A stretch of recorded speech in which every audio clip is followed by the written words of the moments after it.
Welcome to Telugu రాజు. నేను శరచంద్ర. ప్రస్తుతం మనతో పాటు పేపకాయల రామకృష్ణ గారు ఉన్నారు. ఇటీవల దేశవ్యాప్తంగా దేశం ఆర్థిక సంక్షోభంలోకి వెళ్లే ప్రమాదకరమైన పరిస్థితులు ఉన్నాయి. పశ్చిమాసిమ పరిణామాలు, యుద్ధ వాతావరణం, చమురు దిగుమతుల భారం పెరగటం, ఇటువంటి కారణాల వల్ల పెద్ద ఎత్తున ఫారెక్స్ నిల్వలు తగ్గిపోతున్న నేపథ్యంలో ప్రజలు పొదుపు బాట పాటించాలని ప్రధాని ఈ నెల 10వ తారీఖున పిలుపునివ్వటం, ఆ తర్వాత వెంటనే చమురు సంస్థలు కూడా తమకు పెద్ద ఎత్తున దిగుమతుల రూపంలో భారం పడుతుంది, ఆ నష్టాలను పూరించుకోవడానికి ఇంధన ధరలను పెంచుకోవాల్సి వస్తుందనే ఒక సంకేతాలు ఇవ్వటం. ఇప్పటి వరకు గత వారం రోజుల్లో 3 సార్లు పెట్రోలు, డీజిల్ ధరలను సవరించడం జరిగింది. ఈ పరిణామాలు ఎక్కడి వరకు కొనసాగుతాయి అనేది ఒక స్పష్టత లేదు. ఒకేసారి కాకుండా 2 రోజులకోసారి, 3 రోజులకోసారి 2-3 రూపాయలు చొప్పున మెల్లగా వడ్డన ఒకేసారి కాకుండా భారాన్ని మెల్లగా ప్రజలపైన మోపే ప్రయత్నాలు జరుగుతున్నాయి.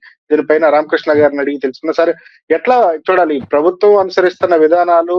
అంటే వడ్డన భారం ప్రజల నుంచి వ్యతిరేకతను తప్పించుకునేందుకు అనుకోవాలా, లేకపోతే వ్యూహాత్మకంగా ప్రభుత్వం ఈ భారాన్ని మెల్లగా మోపేందుకు పావులు కదుపుతుంది అనుకోవాలా? ఈ సబ్జెక్ట్ మీద జనరల్ గా ఈ ఆయిల్ ట్రేడ్ లో ఉన్నటువంటి వాళ్ళకి కానీ, లేకపోతే అట్టడుగున ఉన్నటువంటి వినియోగదారుడికి కానీ ప్రాక్టికల్ గా తెలుస్తుందండి. అది యాక్చువల్గా సబ్జెక్ట్ వచ్చేదని మిగిలినటువంటి వాళ్ళు మాట్లాడుకోవాల్సినటువంటి సబ్జెక్ట్ అయితే కాదు. కానీ మోడీ గారి ప్రభుత్వ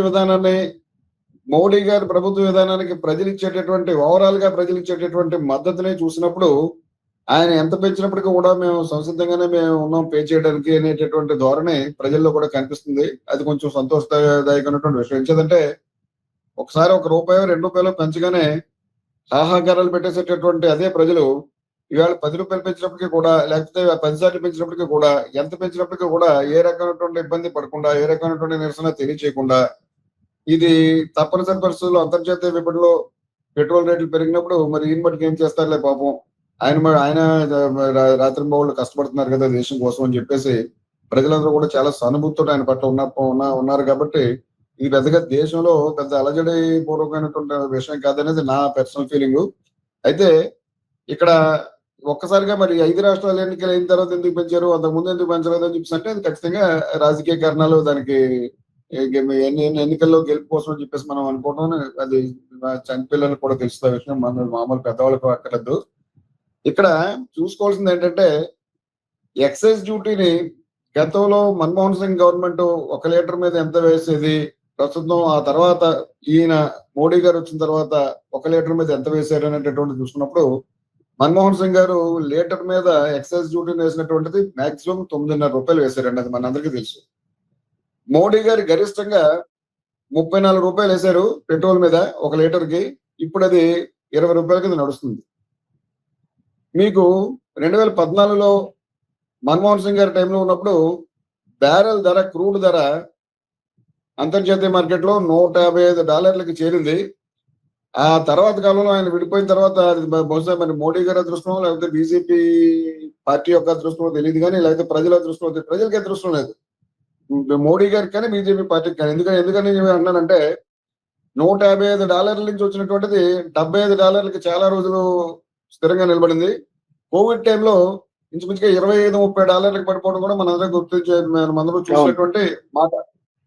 అప్పుడు కూడా ఈ అంతర్జాతీయ విపణిలో క్రూడ్ ధర బాగా తగ్గినప్పుడు ఆ సదుపాయాన్ని, ఆ వచ్చినటువంటి ఆ వెసులుబాటు ఆ ధరలో ఉన్నటువంటి తగ్గుదలని ఇటు వినియోగదారుడికి అందించకుండా మధ్యలో గవర్నమెంట్ లీటర్కి ₹36 చొప్పున వాళ్ళు ఎక్సైజ్ డ్యూటీ కలెక్ట్ చేసుకుని, దానికి తగినట్టుగా ఇక్కడ స్టేట్ గవర్నమెంట్ కూడా అంతే మొత్తంలో ఎక్సైజ్ డ్యూటీని కలెక్ట్ చేసుకుని ఓవరాల్ గా అటు రాష్ట్ర ప్రభుత్వం, ఇక్కడ స్టేట్ గవర్నమెంట్ ఎవరుంటే వాళ్ళు లబ్ధి పొంది వాళ్ళు ఒక రకమైనటువంటి వాళ్ళ పథకాలను వాళ్ళు కొనసాగించుకున్నారు తప్ప వినియోగదారుడికి ఆ లబ్ధిని అందించలేదు, చేరవేయలేదు. అందుచేత కాకపోతే ఇక్కడ వినియోగదారుడి యొక్క తీరులు ఎలా ఉందని చెప్పంటే ఈ 12 సంవత్సరాల నుంచి కూడా మీరందరూ ఒప్పుకున్నదే, అందరూ మీ ద్వారానే మాకు తెలిసింది. దాదాపుగా అంతకుముందు మన్మోహన్ సింగ్ గారి గవర్నమెంట్ ఉన్నప్పటికీ ఆ విధానాలు పాటిస్తే ఈ 12 ఏళ్లలోనూ ఎంత కలెక్ట్ చేసి ఉండేదో అంతకు మించి దానికి over and above the amount which would have been collected by Manmohan Singh government during the last 12 years, Modi government has collected more than 30 to 40 lakh crores of rupees. This is the assessment which is given by the మామూలుగా ఈ publishing authorities అందరూ చెప్పేటటువంటి మాట. 30 లక్షల కోట్లు లేకపోతే 40 లక్షల కోట్ల రూపాయలు ప్రత్యేకించి 12 ఏళ్ల కాలంలోనూ ప్రజల నుంచి అంతర్జాతీయ మార్కెట్ లో క్రూడ్ ధర తగ్గినటువంటి సందర్భంగా దాన్ని జనానికి పాస్ ఆన్ చేయకుండా, వినియోగదారునికి పాస్ ఆన్ చేయకుండా గవర్నమెంట్ ఎక్స్ట్రా కలెక్ట్ చేసేసినటువంటి అమౌంట్ 30 నుంచి 40 లక్షల కోట్ల రూపాయలు అనేటటువంటిది మీ అందరి ద్వారానే మాకు తెలిసింది. ఒకసారి చెక్ అవును చేసుకోండి ఆ విషయాన్ని. అది నిజమో కాదు, నిజమేనది అందరూ నమ్ముతాం. ఈ 2-3 రోజులుగా దాని మీద ప్రత్యేకించి ఒక డిబేట్లు కూడా నడుస్తూ ఉన్నాయి.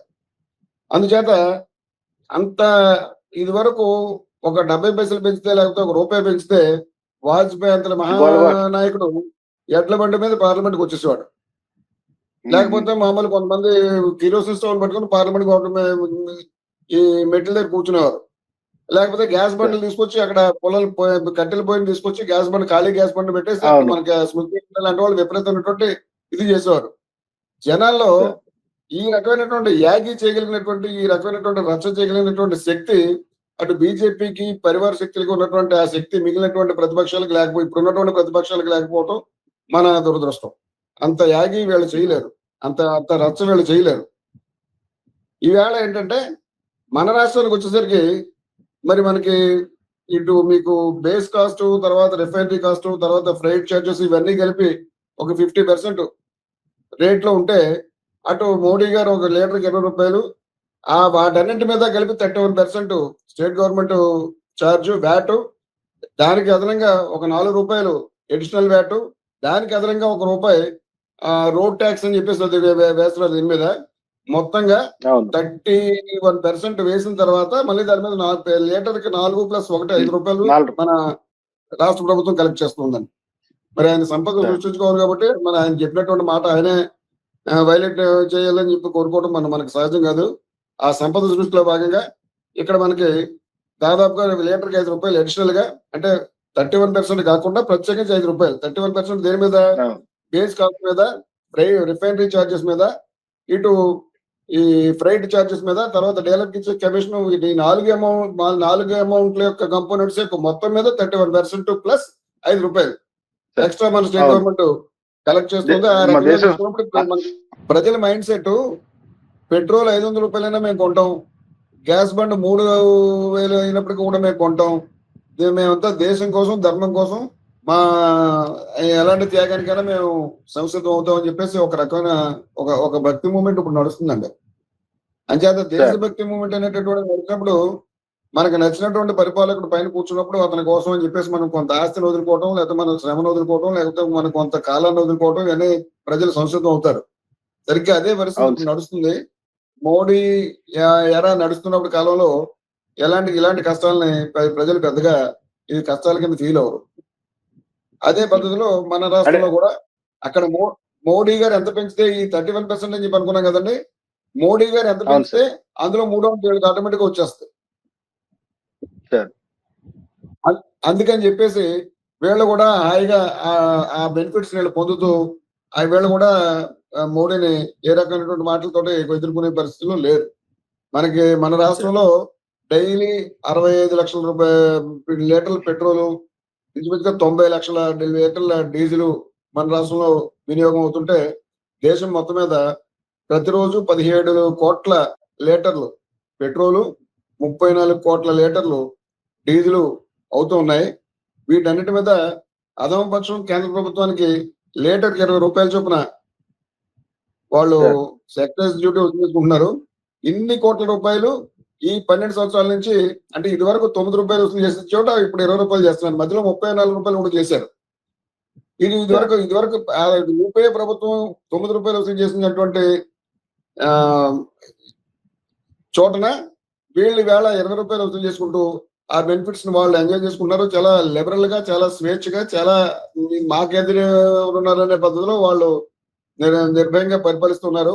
ఆ పరిపాలన ప్రజలు కూడా చాలా చక్కగా ఆస్వాదిస్తున్నారు. అని చేత ఇది ఎవరికి పెద్ద బాధాకరం కాదు, బాధ కలిగేటటువంటి అంశం కూడా కాదు. దీన్ని let the people enjoy the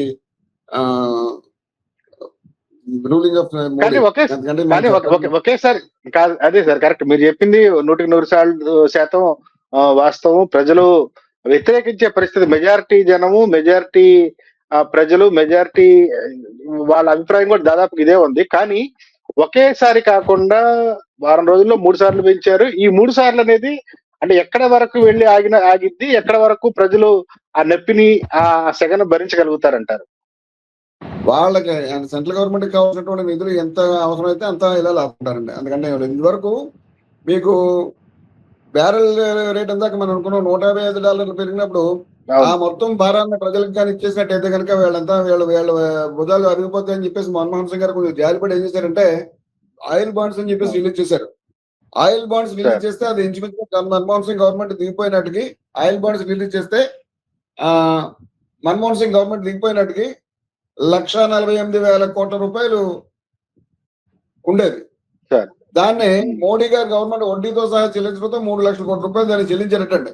మీరు ఆయిల్ బాండ్ రిలీజ్ చేశారు కాబట్టి దాన్ని తీర్చడం కోసమే మా బతుకంతా సరిపోతుందని చెప్పేసి మోడీ గారు చెప్పారు. కానీ జరిగింది ఏంటంటే వాళ్ళు తీర్చింది 3 లక్షలు, పాత గవర్నమెంట్ తాలూకు అప్పు చేసినటువంటి దాన్ని వాళ్ళు తీర్చింది 3 లక్షలు, ఆ వంకర వీళ్ళు కలెక్ట్ చేసింది 40 లక్షల కోట్ల రూపాయలు. అంటే దానికి ఇంచుమించుగా 12 రెట్లు ఎక్కువ వీళ్ళు కలెక్ట్ చేసి ఆ డబ్బు ఏం చేశారంటే అడిగేది లేదు, చేసేది లేదు. ఆటోమేటిక్ ఇదంతా దేశ భక్తి మూవ్మెంట్ లో ఇదో పార్ట్. ఇప్పుడు చక్కగా ఇలాంటి పరిస్థితి వచ్చినప్పుడు మీకు పెరుగుదలకి అవకాశం లేకపోతే వంక దొరికింది. ఇప్పుడు ఆటోమేటిక్ గా ఇరాన్ యుద్ధం అనేటటువంటిది వంక దొరికినప్పుడు ₹5 కాకుండా ₹10 పెంచేసుకోవటం, అవసరమైనటువంటి దానికంటే కొంచెం ఎక్స్ట్రా మన వాటా కూడా కలిపేసుకుని పెంచేసుకోవటం, లాగేసుకోవటం అనేటువంటి గవర్నమెంట్ యొక్క ధోరణి. కాకపోతే ఇక్కడ విచారించాల్సిన విషయం ఏంటంటే ప్రజలు చాలా సంతోషంగా ఇచ్చేస్తున్నారు దాన్ని. వాళ్ళు సంతోషంగా అనుభవించినప్పుడు సంతోషంగా అనుకోవాలా, వాళ్ళకి సంతోషంగా అనుకోవాలా, వేరే దారి లేక గత్యంతరం లేక బరాయిస్తున్నారు? మెజారిటీ ప్రజలు సంతోషంగా ఇస్తున్నారండి. అంచేత ఇందులో పెద్ద మనం ఆక్షేపించదగినటువంటి వ్యవహారం ఏం కాదు. మోడీ అంటే జనాన్ని అందరికీ ఇష్టం కాబట్టి మోడీ కోసం ఆ పార్టీ త్యాగం వాళ్ళు చేయడానికి ఎప్పుడు సిద్ధంగానే ఉంటారు. Let them sacrifice to some extent. అది ఆ ఎక్స్టెంట్ వరకు వాళ్ళు చేయడం ఇప్పుడు చేయాల్సినటువంటి పని. Right sir. Thank you so much sir. Welcome.